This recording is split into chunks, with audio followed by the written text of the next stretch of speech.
Bismillahirrahmanirrahim. Assalamualaikum warahmatullahi wabarakatuh.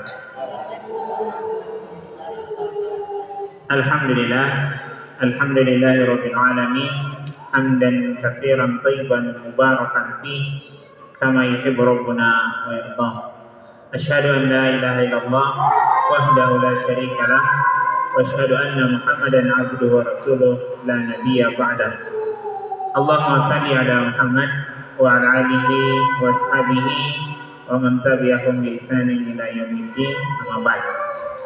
Pertama-tama tentu sebagai hamba Allah Subhanahu wa taala, kita senantiasa bersyukur kepada Allah Subhanahu wa taala. Pada sore hari ini kita dikumpulkan di tempat ini untuk bermajelis ilmu. Tentu kita berharap dengan berkumpulnya kita dalam majelis ilmu kita bisa meraih banyak kebaikan. Sebagaimana Nabi SAW mengatakan bahwa di dalam majelis ilmu itu setidaknya kita mendapatkan 4 keutamaan. Nazzalat alaihimus sakinah, Allah menurunkan ketenangan atau sakinah. Wa ghasyiyatuhumur rahmah, Allah akan menurunkan rahmat. Wa hafathumul malaikah, Allah akan mengutus malaikat secara khusus menaungi orang-orang yang hadir dalam majelis ilmu. Wa dzakarallahu fi man indah, dan Allah Subhanahu wa taala menyebutkan orang-orang yang hadir di majelis ilmu di hadapan malaikat-malaikat yang ada di sisinya. Ini keutamaan yang besar ketika kita datang hadir dalam majelis ilmu. Sakinah, rahmat diliputi malaikat, dan Allah menyebutkan diri-diri kita di hadapan para malaikat. Tentu ini sebuah kesyukuran ketika Allah Subhanahu wa taala memberikan kepada kita kemudahan dalam menapaki jalan menuntut ilmu. Ya. Secara khusus Nabi SAW juga menyebutkan keutamaan yang lain ketika kita hadir dalam majelis ilmu. Nabi SAW mengatakan, "Man salaka thariqan yaltamisu fihi ilman sahalallahu lahu bihi thariqan ilal jannah." Barang siapa yang menuntut ilmu atau menapaki jalan menuntut ilmu, maka Allah Subhanahu wa taala akan mudahkan jalannya menuju surga. Ini perkara yang sangat penting karena tentu setiap kita ingin masuk ke dalam surganya Allah Subhanahu wa taala. Dan cita-cita masuk ke dalam surga itu harus dituntut dengan ilmu. Karena ilmu inilah yang kemudian akan menyebabkan amal-amal kita diterima oleh Allah Subhanahu wa taala. Maka sekali lagi dalil-dalil ini menunjukkan kepada kita keutamaan yang besar ketika kita hadir dalam majelis ilmu seperti ini. Kita juga tak lupa untuk bersalawat pada baginda Rasulullah sallallahu alaihi wasallam, pada keluarga, para sahabat serta seluruh manusia yang mengamalkan sunnah-sunnah beliau hingga yaumil akhir nanti. Bapak Ibu jamaah sekalian yang dirahmati oleh Allah Subhanahu wa taala, pada sore hari ini izinkanlah kami menyampaikan sebuah materi tentang meneladani Nabi sallallahu alaihi wasallam, meneladani Rasulullah sallallahu alaihi wasallam. Tentu ini perkara yang sangat penting karena dalam menjalani kehidupan kita butuh contoh teladan. Kita butuh tolak ukur. Dan Allah Subhanahu wa taala begitu Maha Rahman dan Rahim kepada kita semua. Allah memberikan kepada kita contoh. Allah memberikan kepada kita patron, tolak ukur siapa yang harus kita ikuti. Dan Nabi SAW menjadi contoh teladan kita. Kita memang tidak hidup semasa dengan beliau. Kita tidak bersama-sama dengan Nabi SAW. Tapi sejarah-sejarah, hadis-hadis beliau itu bisa menjadi sandaran dan patokan bagi kita untuk meneladani Nabi SAW. Dan perintah untuk meneladani Nabi SAW itu datang langsung dari Allah Subhanahu wa taala. Allah yang merintahkan kepada kita untuk menjadikan Rasulullah SAW sebagai contoh teladan. Kan sulit kalau kita hidup tidak ada contoh, tidak ada teladan, tidak ada pegangan. Kita tidak tahu arahnya akan kemana. Tapi dengan adanya contoh teladan, maka itu akan memudahkan kita menjalani kehidupan. Ya. Dalam Quran surat Al-Ahzab ayat 21, Allah Subhanahu wa taala menegaskan hal tersebut. Kata Allah Subhanahu wa taala, "Laqad kana lakum fi Rasulillahi uswatun hasanah." Ini menjadi dalil bahwa Allah Subhanahu wa taala menegaskan kepada kita semua, kepada umat Nabi sallallahu alaihi wasallam, bahwa sungguh telah ada pada diri Nabi, telah ada pada diri Rasulullah sallallahu alaihi wasallam itu contoh teladan yang baik. Jadi ayat ini menegaskan kepada kita sekaligus memberikan legitimasi bahwa Nabi Shallallahu Alaihi Wasallam diangkat oleh Allah Subhanahu Wa Taala sebagai utusan sekaligus menjadi contoh teladan bagi umatnya, menjadi contoh teladan. Bapak Ibu jamaah sekalian yang dirahmati oleh Allah Subhanahu Wa Taala, kita akan sebutkan beberapa poin berkaitan dengan hal tersebut. Yang pertama, apa yang menjadi alasan kita harus meneladani beliau?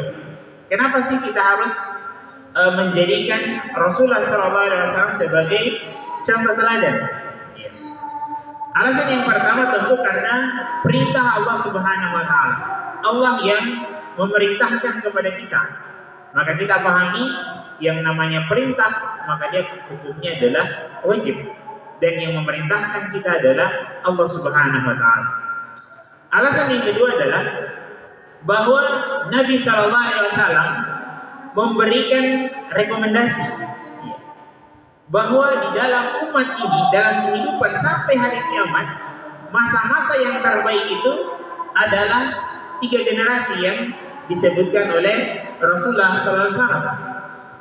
Kata Nabi Sallallahu Alaihi Wasallam dalam hadis riwayat Bukhari dan Muslim, beliau SAW bersabda, "Khairun nas qarni, tsumma allazina yalunahum, tsumma allazina yalunahum." Ya. Sebaik-baik masa itu adalah masaku. Ya. Sebaik-baik masa adalah masaku. Masa apa itu? Masanya Nabi SAW bersama sahabat. Ya. Inilah yang kemudian direkomendasikan oleh Nabi SAW bahwa sebaik-baik masa adalah masa Rasulullah SAW, yaitu yang dikenal dengan masa sahabat. Tsummal ladzina yalunahum. Kemudian setelahnya, siapa itu? Para tabi'in yang mereka menjadi murid dari sahabat. Kalau sahabat adalah murid langsung dari Nabi SAW, kalau generasi kedua yang dikenal dengan tabi'in itu muridnya sahabat. Tsummal ladzina yalunahum. Kemudian setelahnya lagi yang dikenal dengan muridnya tabi'in yang disebut adalah tabi'ut tabi'in. Inilah 3 generasi yang menjadi generasi terbaik yang direkomendasikan oleh Rasulullah SAW sebagai masa-masa di mana agama itu terjaga dengan baik. Maka kita mengikuti mereka. Alasan yang lain, jamaah sekalian yang dirahmati Allah Subhanahu Wa Taala, bahwa Allah Subhanahu Wa Taala itu memuji mereka. Allah Subhanahu Wa Taala memuji mereka. Allah Subhanahu Wa Taala mengatakan dalam Quran surat Ali Imran ayat 110, "Kuntum khaira ummah ukhrijat linnas." Kalian adalah umat terbaik yang dikeluarkan untuk manusia. Ini pujian langsung dari Allah Subhanahu Wa Taala kepada generasi terbaik tadi. Kalian adalah umat terbaik. Iya. Kata-kata terbaik maka itu mencakup semua hal. Iya. Hal apa saja di masa mereka itulah yang terbaik. Iya. Masa mereka adalah yang terbaik. Kemudian dalam Quran surat At-Taubah ayat 100, Allah Subhanahu Wa Taala juga memberikan penegasan untuk mengikuti mereka. Kata Allah Subhanahu Wa Taala, "Was-sabiqunal awwalun." Dan orang-orang yang pertama-tama masuk Islam, generasi-generasi awal. Was-sabiqunal awwalun. Kemudian Allah Subhanahu Wa Taala menyebutkan golongan mereka, minal muhajirina wal ansar. Langsung disebutkan oleh Allah Subhanahu Wa Taala dalam Al-Quran dari golongan muhajirin dan ansar. Wallazina tabauhum bi ihsan. Dan orang-orang yang mengikuti mereka Ini penamaan secara umum. Yang mengikuti mereka sampai hari kiamat, mengikuti generasi-generasi terbaik yang tadi kita sudah sebutkan. Ya, apa balasannya?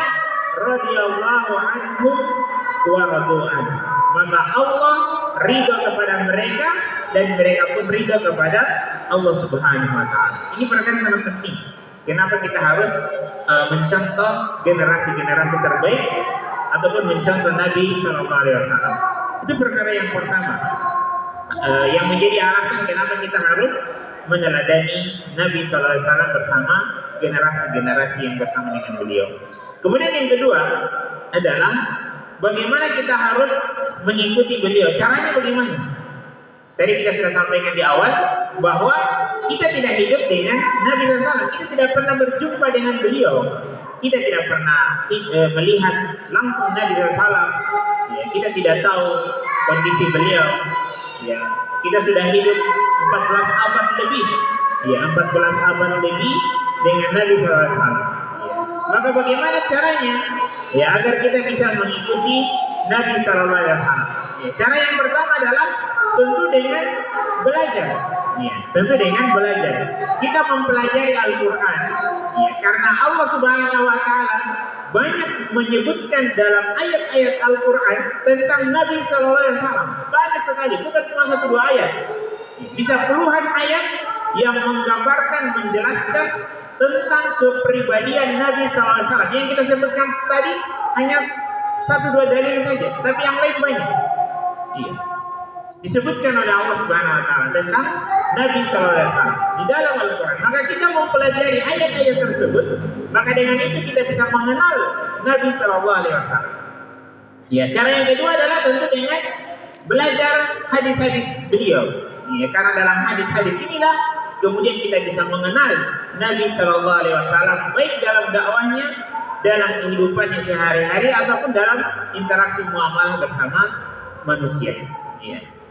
Kemudian cara yang lain agar kita bisa mengikuti beliau, meneladani Nabi SAW adalah belajar tentang sirah.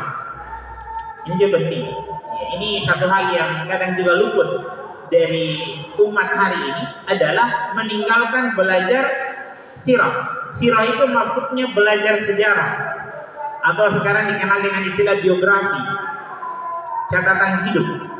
Ya, kisah-kisah yang menjadi untayan perjalanan kehidupan dari masa kelahiran sampai kematian seorang tokoh yang dikenal dengan biografi. Ya. Jadi kita belajar kisah. Ya, ini jarang sebenarnya, apalagi di zaman sekarang orang belajar kisah. Ya, dan ini pendekatan yang sangat baik ketika kita ingin mengenal ataupun meneladani Nabi SAW, yaitu dengan belajar kisah-kisah beliau. Bagaimana beliau dari awal masa kelahirannya sampai beliau wafat, perjalanan-perjalanan dakwahnya itu disebutkan dalam kisah-kisah tersebut. Maka dari sini kita bisa belajar bagaimana kejujuran beliau, bagaimana keikhlasannya, bagaimana kesabarannya, bagaimana menghadapi orang-orang kufar, bagaimana semangat perjuangannya. Itu disampaikan semua dalam sirah-sirah tersebut. Ya, itu cara kita mengikuti beliau. Kemudian jamaah sekalian yang saya dirahmati oleh Allah Subhanahu wa taala, poin selanjutnya adalah dalam hal apa saja kita menjadikan Rasulullah SAW sebagai contoh teladan. Dalam hal apa? Ya, tentu jawabannya adalah dalam semua hal, dalam semua aspek. Ya, karena di ayat tadi yang kita sebutkan di awal, Allah Subhanahu wa taala melegitimasi secara umum bahwa beliau adalah menjadi contoh terbaik. Maka kata-kata contoh terbaik ini meliputi segala sesuatu. Mau apa saja, maka pasti arahnya kepada Nabi yang terbaik. Ya, silakan saya sekarang berteori. Ya, ada teori begini, teori begitu, maka ya, ketika itu sejalan dengan praktek Nabi SAW, maka pasti itu yang terbaik. Tapi kalau bertolak belakang, maka tentu yang terbaik adalah apa yang ada pada diri Nabi SAW. Karena itu rekomendasi langsung dari Allah Subhanahu wa taala. Dalam hal apa yang harus kita ikuti? Yang pertama tentu dalam hal akidah. Ya, dalam hal akidah. Ini persoalan yang sangat mendasar. Ya, kita harus mencontoh Nabi SAW dalam persoalan akidah. Akidah ini menjadi landasan. Jadi akidah yang landasan dalam satu bangunan seperti ini, maka akidah itu fondasinya. Tidak bisa satu bangunan berdiri dengan kokoh, berdiri dengan tegak kalau fondasinya rapuh. Ya, maka kita belajar bagaimana Nabi SAW dalam persoalan akidah. Beliau adalah pribadi yang tegas dalam persoalan akidah. Ya. Mekah itu, jamaah sekalian yang dirahmati Allah Subhanahu Wa Taala, Ka'bah yang dibangun oleh Ibrahim dan putranya Ismail sebelum penaklukan kota Mekah itu diisi oleh ratusan berhala. Padahal Ka'bah itu simbol tauhid. Ini dibangun oleh Nabi Ibrahim dan putranya Ismail. Tidak hanya di sekeliling Ka'bah dibangun patung-patung atau diletakkan patung-patung, bahkan di dalam Ka'bah juga diisi patung yang disembah dan dijadikan Tuhan. Padahal ini simbol tauhid. Iya.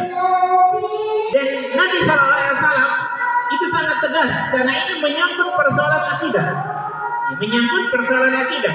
Maka Nabi SAW itu berdakwah, menyampaikan kepada umat bagaimana seharusnya mereka menyembah hanya kepada Allah Subhanahu Wa Taala.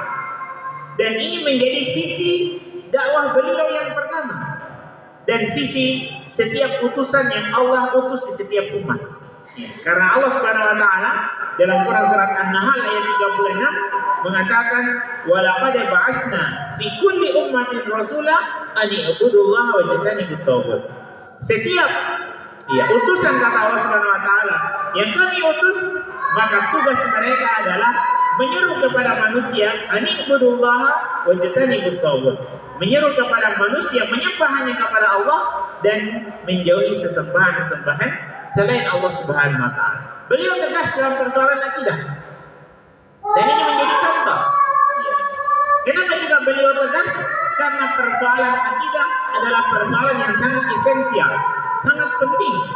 Iya, karena kerusakan dalam persoalan akidah itu akan menyebabkan luluh lantahnya seluruh amal kebaikan. Ini bahaya yang besar. Makanya Nabi tidak main-main. Dalam Quran surat Az-Zumar ayat 65, Allah Subhanahu Wa Taala mengatakan, "Walaqad uhiya ilaika wa ilal ladzina min qablik." Sungguh kata Allah, kami telah wahyukan kepadamu wahai Muhammad dan kepada nabi yang kami utus sebelummu. Apa itu? La in asyrakta la yahbatanna amaluka wa la takunanna minal khasirin. Ini ancaman yang besar. Kata Allah Subhanahu Wa Taala, jika engkau berbuat syirik, memalingkan ibadah kepada selain Allah, maka amalan-amalan tadi wahai Muhammad itu menjadi hancur, menjadi hilang, menjadi rusak, dan engkau menjadi orang yang merugi. Makanya beliau tegas dalam persoalan akidah. Karena kita sudah sholat misalnya, kita sudah baca Quran, kita sudah puasa, kita sudah beribadah. Ketika akidahnya rusak, akidahnya bermasalah, maka ibadah-ibadah yang tadi menjadi rusak semuanya. Ini persoalan yang penting. Maka Nabi sangat tegas dalam persoalan akidah. Kemudian selain akidah, hal lain yang kita bisa menjadikan Nabi sebagai contoh teladan adalah dalam hal ibadah. Ya, dalam persoalan ibadah ini sangat luar biasa. Kalau kita baca sirah perjalanan hidup beliau, bagaimana beliau dalam ibadah sangat luar biasa. Ya, sangat luar biasa. Dan kita mencontoh beliau. Ya, beliau adalah pribadi yang sangat ikhlas dalam beribadah kepada Allah Subhanahu Wa Taala. Tidak ada motivasi lain, tidak ada tendensi lain kecuali hanya semata-mata karena Allah Subhanahu Wa Taala. Itu tercermin dalam perjalanan hidup beliau, bagaimana ibadah beliau adalah ibadah yang paling ikhlas, mengharapkan hanya kepada Allah Subhanahu Wa Taala. Kemudian juga dalam ibadah beliau melaksanakan sesuai dengan apa yang dikehendaki oleh Allah Subhanahu Wa Taala dalam ibadah. Ya, karena tentu beliau dikontrol oleh wahyu. Ya, wa ma yantiqu anil hawa in huwa illa wahyu yuha. Nabi itu tidak berkata-kata kecuali wahyu yang diwahyukan kepadanya. Ya. Bapak Ibu jamaah sekalian yang saya dirahmati oleh Allah Subhanahu Wa Taala, selain dari sisi akidah, kemudian juga dari sisi ibadah, kita juga dituntut untuk mencontoh beliau dari sisi akhlak. Ya. dari sisi akhlak. Dan Nabi SAW juga mengatakan innama bu'istu liutammima makarimal akhlak, bahwa aku, kata Nabi SAW, diutus untuk menyempurnakan akhlak manusia. Maka Nabi SAW memberikan kepada kita pelajaran bagaimana akhlak ini menjadi perkara yang sangat penting, dan kita mencontoh beliau dalam menjalankan akhlak ini dalam hidup dan kehidupan kita. Misalnya sebagai seorang rasul, beliau adalah rasul terbaik. Sebagai seorang rasul, beliau adalah rasul terbaik dari semua utusan Allah. Jadi utusan Allah ini Bapak Ibu sekalian banyak, 25 yang disebutkan di dalam Al-Quran, yang tidak disebutkan lebih banyak. Yang tidak disebutkan lebih banyak karena Allah mengatakan wa rusulan qad qasasnahum 'alaik wa rusulan lam naqsushum 'alaik. Ada rasul yang kami kisahkan, kata Allah, dan ada utusan, ada rasul yang tidak kami kisahkan kepada kalian. Bahkan dalam hadis disebutkan ada 100.000 lebih nabi yang diutus oleh Allah Subhanahu wa taala, 300 lebih itu rasul.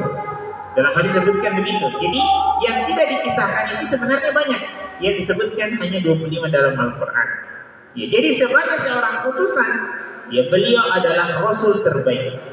Maka kita akan belajar bagaimana dakwahnya beliau, bagaimana kisah perjalanan perjuangan beliau, pengorbanan beliau, itu semua rentetan-rentetan kisah yang terbaik. Kemudian beliau selain sebagai rasul, beliau juga adalah seorang pemimpin. Beliau juga adalah seorang pemimpin. Sebagai seorang pemimpin, beliau adalah pemimpin yang terbaik.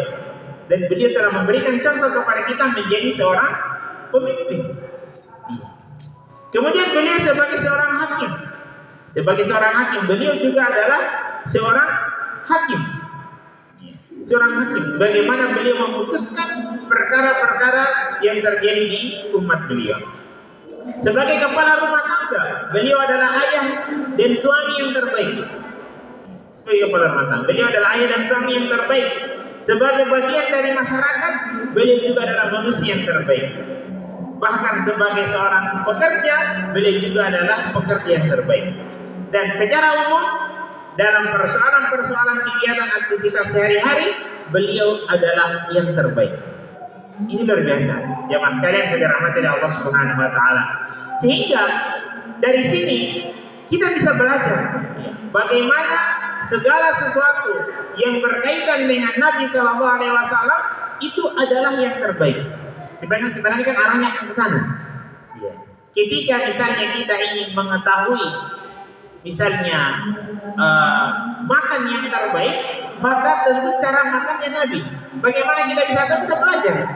Yang tadi kita sudah sampaikan, minum, bahkan Nabi itu dikisahkan berolahraga. Berolahraga dalam sirah disebutkan begitu. Ada masa di mana Nabi SAW itu lomba lari dengan istrinya, dengan Aisyah. Bahkan dalam sirah disebutkan 2 kali. 2 kali Nabi berlomba lari. Jadi kisahkan lomba lari dengan Aisyah, kali pertama Nabi kalah. Kali pertama itu Nabi kalah, nanti kali kedua kemudian Rasulullah itu menang. Ini disebutkan bagaimana Nabi SAW itu menjadi contoh teladan. Contoh teladan. Dan segala sesuatu yang berkaitan dengan beliau itulah yang terbaik. Kemudian Bapak Ibu sekalian, saudara Allah Subhanahu wa taala, yang terakhir, selain kita mencontoh dalam persoalan akidah dan juga persoalan ibadah dan akhlak, kita juga melihat beliau dalam persoalan muamalah, konteks kemasyarakatan. Bagaimana hubungan beliau dengan sesama orang-orang beriman dan juga hubungan beliau dengan orang-orang munafik dan orang-orang kufar. Dengan orang-orang yang beriman, Allah Subhanahu wa taala sebutkan dalam Quran surat At-Taubah ayat 128. Kata Allah Subhanahu wa taala, "Laqad ja'akum rasulun min anfusikum." Sungguh telah datang rasul, telah datang rasul kepada kalian dari golongan kalian. Apa yang karakternya? Azizun 'alaihi ma anittum. Berat terasa olehnya penderitaan kalian. Jadi Nabi SAW itu merasakan betul apa yang dirasakan oleh umatnya. Ini karakter yang Allah sebutkan di dalam Al-Quran. Azizun alaihi ma anittum. Jadi Nabi SAW itu merasakan setiap hal yang dirasakan oleh umatnya. Jarang ini kita mendapatkan seseorang seperti ini. Apa yang menimpa umatnya, maka dia juga merasakan penderitaan tadi. Seperti misalnya dalam kisah disebutkan, ketika satu keluarga pertama yang sengit dalam sejarah Islam yang dikenal dengan keluarga Ammar bin Yasir, keluarga Yasir. Itu bagaimana ibu dari Yasir, Ammar bin Yasir itu ditombak. Ini di awal-awal Islam, sangat luar biasa. Ditombak dari arah bawah tembus mulut. Ditombak dari arah bawah tembus mulut. Kemudian ayahnya Yasir itu diikat, ya, misalnya tangan kaki diikat satu sisi, kemudian sisi yang lain juga diikat tangan kiri dan kaki kirinya. Kemudian tali yang diikat tadi kemudian diikatkan di kuda. Jadi satu pasang kanan itu di satu sisi ada kudanya, di satu sisi kiri ini satu pasang juga ada kudanya. Kemudian kuda itu dipacu sehingga satu arah kuda lari ke sana, satu arah kuda lari ke sebelah yang lain. Bagaimana jadinya? Ya, kita sudah bisa bayangkan bagaimana jadinya seperti itu. Terbelah badannya. Kemudian Nabi SAW itu datang dan mengatakan kepada Yasir, kepada keluarga Yasir, sabrun ala Yasir fa inna ma'idakumul jannah. Bersabarlah wahai keluarga Yasir, sesungguhnya surga adalah menjadi balasan untuk kalian. Ini Nabi sangat merasakan apa yang dirasakan oleh umatnya. Ya, sifatlah kalau bahasa kita sekarang. Ini karakter yang Allah sebutkan dalam pribadi Nabi SAW. Azizun alaihi ma'anitum. Sangat merasakan apa yang dirasakan oleh umatnya. Ya. Dan ini juga yang ditularkan oleh sahabatnya. Ya. Misalnya kepada Abu Bakar, sahabat terdekatnya, ketika melihat Bilal bin Rabah disiksa oleh Umayyah bin Khalaf, tuannya, itu Abu Bakar merasa tersentuh, merasakan apa yang diderita oleh Bilal bin Rabah, sampai Abu Bakar mengeluarkan harta yang sangat banyak untuk memerdekakan Bilal. Padahal harga untuk memerdekakan budak yang dikeluarkan oleh Abu Bakar itu sangat mahal, tidak sesuai dengan harga budak pada saat itu. Tapi karena rasa simpati tadi, merasakan apa yang dirasakan oleh orang lain, maka Abu Bakar melakukan hal tersebut. Ini azizun alaihi ma'anikum. Berat terasa olehnya, kata Allah Subhanahu wa taala, apa yang dirasakan oleh umatnya. Kemudian karakter yang kedua yang disebutkan oleh Allah Subhanahu wa taala dalam ayat ini adalah harisun alaikum. Bahwa beliau sallallahu alaihi wasallam sangat menginginkan keimanan pada diri umatnya. Ini juga karakter yang luar biasa. Jadi Nabi sallallahu alaihi wasallam itu sangat menginginkan umat itu beriman. Sehingga Nabi berdakwah terus bagaimana orang-orang yang dia dakwai beriman kepada Allah Subhanahu wa taala. Kalau bahasa kita tidak ada istilah pantang menyerah, tidak ada berhentinya. Buntu di satu jalan, cari jalan lain. Jalan lagi buntu, cari lagi jalan yang lain. Itu prinsip beliau harisun alaikum. Sangat menginginkan orang-orang yang dia dakwai itu beriman kepada Allah Subhanahu wa taala. Sangat luar biasa. Sejarah memberikan catatan kepada kita bagaimana beliau sangat menginginkan pamannya Abu Thalib itu beriman. Ya, kenapa? Ini tidak muluk-muluk alasannya, karena pamannya yaitu Abu Thalib adalah orang yang sangat berjasa dalam dakwah Nabi. Abu Thalib itu membackup dakwah Nabi SAW. Abu Thalib adalah anak dari Abdul Muthalib dan dia dari suku terpandang yaitu suku Quraisy. Makanya orang-orang Quraisy tidak berani mengganggu secara langsung Nabi SAW ketika ada Abu Thalib di situ. Ini pemegang suku Quraisy. Kemudian Abu Thalib rela bersama dengan Nabi SAW dalam perjuangan dakwah beliau. Bahkan dalam sejarah disebutkan Abu Thalib pun ikut bersama-sama Nabi ketika diboikot kurang lebih 3 tahun. Jadi Bani Hashim dan Bani Muthalib itu pernah diboikot, dan Abu Thalib juga bersama dengan Nabi SAW, bersama dengan keponakannya. Makanya Nabi SAW sangat mengharapkan Abu Thalib itu beriman. Sampai di akhir-akhir hidupnya Nabi masih mendakwai Abu Thalib. Ini sudah mau meninggal. Sudah mau meninggal Abu Talib. Rasulullah SAW mendakwai terus agar Abu Talib mengucapkan 2 kalimat syahadat.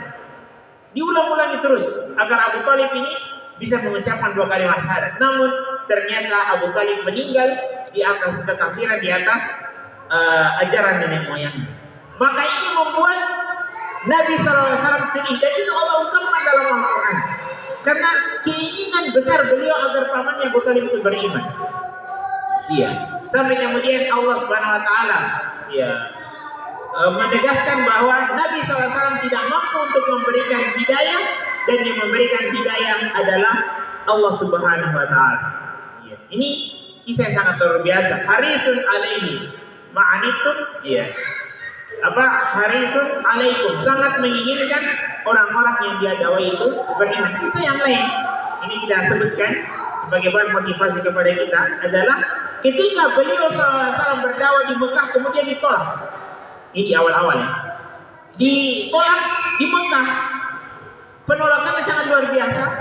Kemudian Nabi SAW bergeser ke Taif.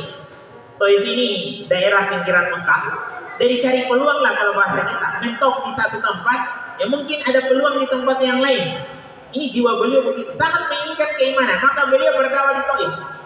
Ternyata apa yang beliau alami di Mekah juga hampir sama dengan apa yang beliau dapatkan di Taif. Bahkan yang beriman di Taif itu, ya dikisahkan dalam sejarah hanya tukang kebun. Ya, tukang kebun yang menerima dakwah beliau, yang lain nolak semua.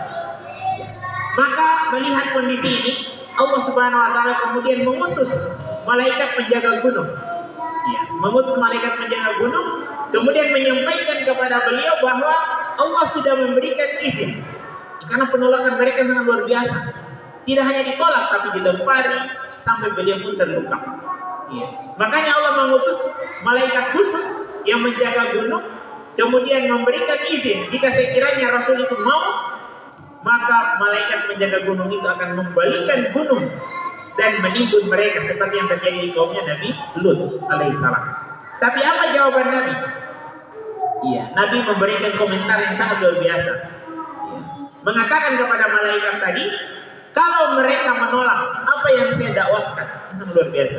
Bagaimana keinginan beliau agar umatnya beriman. Iya, kalau mereka menolak apa yang saya dakwahkan, apa yang saya sampaikan, maka saya berharap, kata Nabi SAW, dari keturunan-keturunan mereka lahir orang-orang yang menyembah kepada Allah Subhanahu Wa Taala. Ini obsesi yang tidak menyerah.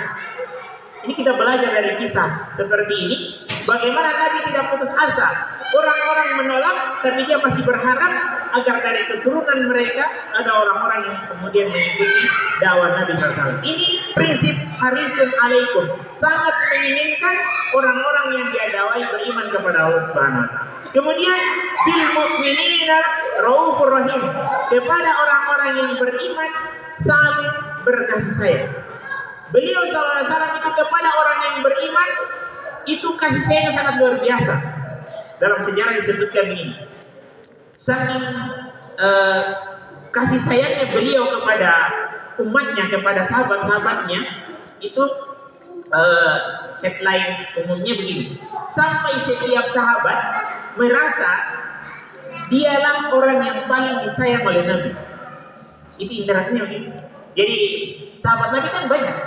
Penaklukan kota Mekah itu 10.000. Setelah penaklukan kota Mekah kurang lebih 12.000. Di haji wada, haji perpisahan itu sudah puluhan ribu.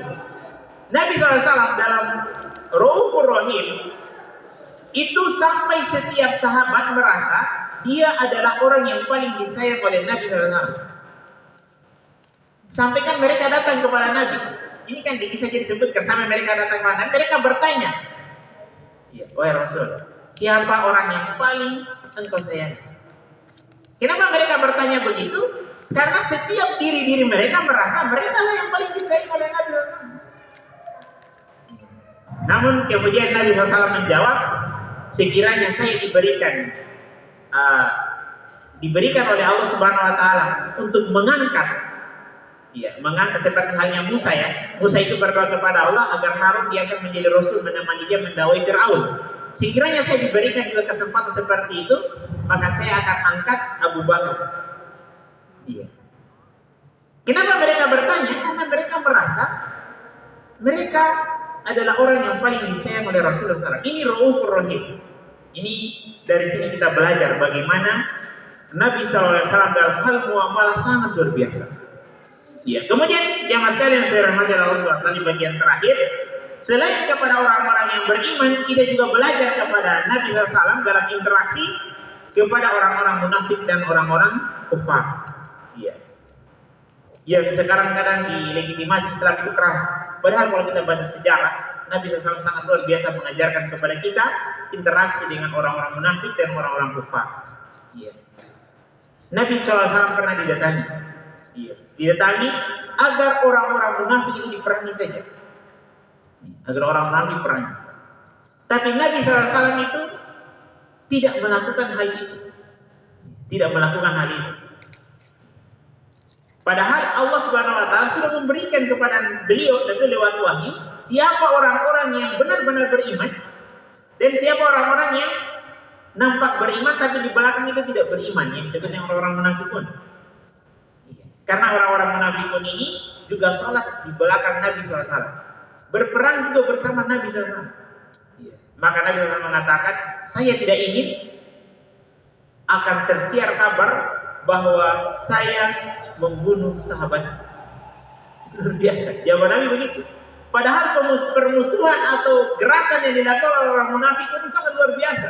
Sering memunculkan adu domba, memunculkan permusuhan di tubuh kaum muslimin. Tapi ketika beliau didesak untuk memerangi mereka, maka beliau mencegah demi masalah yang besar. Kenapa? Karena beliau tidak ingin tersiar kabar atau menjadi citra yang buruk bahwa Nabi memerangi sahabat-sahabat. Kenapa? Karena orang munafik ini kesannya dia beriman, tampilan casingnya dia beriman, sholat juga di belakang Nabi SAW, dalam saf-saf sholat beliau. Kemudian bagaimana interaksi beliau dengan orang-orang kufar? Ya. Di satu sisi, seperti yang saya sebutkan di awal tadi, beliau tegas. Ya, beliau tegas terhadap kekafiran mereka. Ya. Namun di sisi yang lain, beliau sangat menginginkan mereka beriman kepada Allah Subhanahu wa taala. Ya, makanya Allah Subhanahu wa taala menyebutkan dalam Quran surat Ali Imran ayat 159, "Fabima rahmatin minallah, fabima rahmatin minallah lintalahum," dengan rahmat Allah Subhanahu wa taala engkau wahai Rasul berbuat lemah lembut, walau kunta fazan ghalizal qalbi lam faddu min haulik. Jika sekiranya engkau berlaku kasar kepada mereka, maka mereka akan menjauh dari. Ini pujian Allah Subhanahu wa taala kepada Nabi SAW. Bagaimana beliau berinteraksi kepada orang-orang yang memusuhi Allah Subhanahu wa taala. Kisah yang sangat luar biasa ketika penaklukan kota Mekah. Penaklukan kota Mekah itu terjadi di bulan Ramadan tahun 8 Hijriah. Nabi SAW berangkat dari Madinah dengan jumlah pasukan kurang lebih 10.000. Saya kira sudah pernah kita sebutkan kayaknya di sini. Iya, di bulan Ramadan 10.000 menaklukkan kota Mekah untuk membersihkan Ka'bah, Masjidil Haram, dari patung-patung yang tadi kita telah sebutkan. Tidak hanya di sekitaran Ka'bah, bahkan di dalam Ka'bah juga diisi dengan patung yang dijadikan sebagai sesembahan. 10.000 pasukan, sangat luar biasa jumlah mereka. Yang kita kalau flashback sejarah, sebelum itu Nabi SAW itu dihina di Mekah, dilempari kotoran unta, dituduh orang gila, tukang sihir. Padahal sebelum diangkat menjadi Rasul, julukannya Al-Amin, orang yang dipercaya. Bahkan ketika pemugaran Ka'bah, mereka berselisih siapa yang harus meletakkan Hajar Aswad. Kemudian mereka menunjuk Muhammad, ini belum diangkat menjadi Rasul, menunjuk Muhammad bin Abdullah untuk menjadi penengah agar tidak terjadi pertumpahan darah siapa yang berhak meletakkan Hajar Aswad. Ini setelah Ka'bah dipugar. Kemudian Nabi SAW dengan sangat cerdik, sangat cerdas, itu mengikat Hajar Aswad di kain. Jadi Hajar Aswad itu di kain. Kemudian dari ikatan-ikatan tersebut kan ada ujung-ujung kainnya. Dirobek-robek lah kalau bahasa ujung-ujung kainnya. Dan pemuka-pemuka kabilah, pemuka-pemuka suku itu memegang ujung-ujung kain tadi. Ini saking percayanya mereka kepada Muhammad bin Abdullah, ini belum diangkat jadi Rasul ini. Sehingga mereka angkat sama-sama itu pemimpin suku, pemimpin kabilah mewakili sukunya. Ini menghindari pertumpahan darah. Diangkat sama-sama itu Hajar Aswad, dan Hajar Aswad sudah diikat di kain, diangkat. Kemudian sudah dekat di tempatnya, Nabi kemudian ambil dan diletakkan. Sehingga tidak ada pertumbuhan darah. Saking percayanya mereka. Tapi setelah diangkat menjadi Rasul, tuduhan-tuduhan muncul. Ya, sampai dijuluki tukang sihir. Selainnya, sampai kemudian Nabi SAW harus terusir dari tanah kelahirannya, meninggalkan Mekah sekaligus meninggalkan Ka'bah. Ini yang membuat Nabi sedih.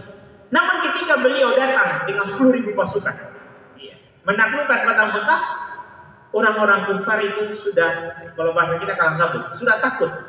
Karena yang ada di pemikiran mereka adalah Muhammad akan balas dendam. Karena mereka ingat apa yang mereka perbuat dahulu sebelum beliau hijrah ke Madinah. Mereka terbayang itu, maka mereka lari. Ketika melihat pasukan kaum muslimin datang masuk ke kota Mekah dari penjuru, dari berbagai penjuru karena jumlah mereka banyak, mereka lari bersembunyi karena yang ada di pemikiran mereka habis mereka semua. Tapi ternyata Nabi SAW masuk ke kota Mekah untuk membebaskan Mekah itu dengan penuh ketawaduan. Dengan penuh ketawaduan, kemudian beliau masuk di dalamnya, menghancurkan berhala-berhala di sekitaran Ka'bah sampai masuk ke dalam Ka'bah, menghancurkan juga berhala-berhala tersebut, dan mereka orang-orang kufar menyaksikan itu sampai kemudian mereka menerima Islam. Sangat luar biasa. Bahkan dalam sejarah disebutkan kurang lebih 2.000 orang setelah penaklukan kota Mekah itu orang-orang kafir Quraisy masuk Islam secara sukarela tanpa paksaan. Kenapa? Karena mereka melihat akhlak Nabi yang sangat luar biasa, yang tidak menyimpan rasa dendam, sangat menginginkan mereka beriman kepada Allah Subhanahu wa taala. Ini sangat luar biasa jemaah sekalian. Sebenarnya banyak hal-hal lain ketika kita belajar dari kisah-kisah beliau, sehingga sebagai penutup ya dari kisah-kisah yang kita sebutkan tadi, maka kita harus belajar agar kita bisa mengetahui pribadi Nabi SAW, sehingga kita bisa menjadikan beliau sebagai contoh teladan. Dan satu pertanyaan juga di alam kubur adalah siapa nabimu? Kita bisa jawab itu pertanyaan mungkar dan nakir, siapa nabimu, kalau kita belajar tentang Nabi SAW dan mengikuti sunnah-sunnah beliau, sehingga di alam kubur kita bisa mengatakan nabiku adalah Nabi Muhammad SAW. Sekian, semoga bermanfaat. Hadana wa ajma'in, subhanakallah bihamdik, asyhadu an la ilaha illa anta astaghfiruka wa atubu ilaik, wa akhiru da'wana alhamdulillahi rabbil alamin. Wassalamualaikum warahmatullahi wabarakatuh.